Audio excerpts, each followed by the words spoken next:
அண்மை செய்தியை பார்த்து வருகிறோம். பொன்முடியின் அமைச்சர் பதவியையும் பறிக்க வேண்டும் என தமிழக பாஜக வலியுறுத்தியிருக்கிறது.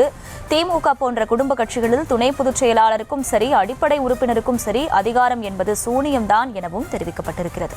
விவரங்களை செய்தியாளர் ராஜேஷ் வழங்க கேட்கலாம். ராஜேஷ், வணக்கம். முழு விவரங்களில் வணக்கம். தமிழக பாரதிய ஜனதா கட்சி சார்பிலே ஒரு பதிவு ஒன்று அந்த அதிகாரப்பூர்வ பக்கத்தில் வெளியிடப்பட்டிருக்கிறது. அதில் அமைச்சர் பொன்முடியை பதவியை விட்டு நீக்க வேண்டும் என்று அவர்கள் குறிப்பிட்டிருக்கிறார்கள். திமுக போன்ற குடும்ப கட்சிகளில் துணை பொதுச் செயலாளருக்கும் சரி, அடிப்படை உறுப்பினருக்கும் சரி, அதிகாரம் என்பது சூன்யம்தான் என்றும் அவர் குறிப்பிட்டிருக்கின்றார்கள்.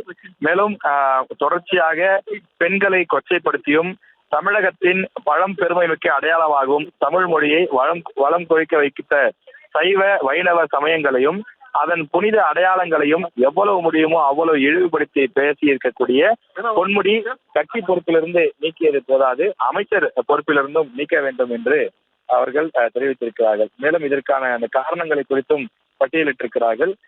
தொடர்ச்சியாக திமுகவினுடைய பேச்சாளர் சிவாஜி கிருஷ்ணமூர்த்தி போன்றவர்கள் தொடர்ந்து நீக்குவதும் பிறகு சேர்ப்பதும் இருக்கின்றது. அதுபோல பொன்முடி அவர்களையும் கட்சி பொறுப்பிலிருந்து நீக்கம் செய்வதெல்லாம் அப்பட்டமான கண்துடைப்பு நாடகம் என்றும் அவர்கள் விமர்சனம் செய்திருக்கிறார்கள்.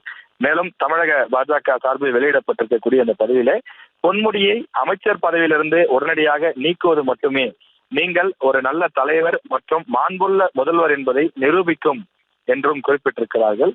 மற்ற அறிவிப்புகள் எல்லாம் உங்கள் பலவீனத்தின் எடுத்துக்காட்டு என்றும் குறிப்பிட்டு இந்த ஒரு அறிக்கையை தங்களுடைய பதிவாக சமூக வலைதளத்தில் பாஜகவினுடைய அதிகாரப்பூர்வ பக்கத்தில் வெளியிட்டிருக்கிறார்கள்.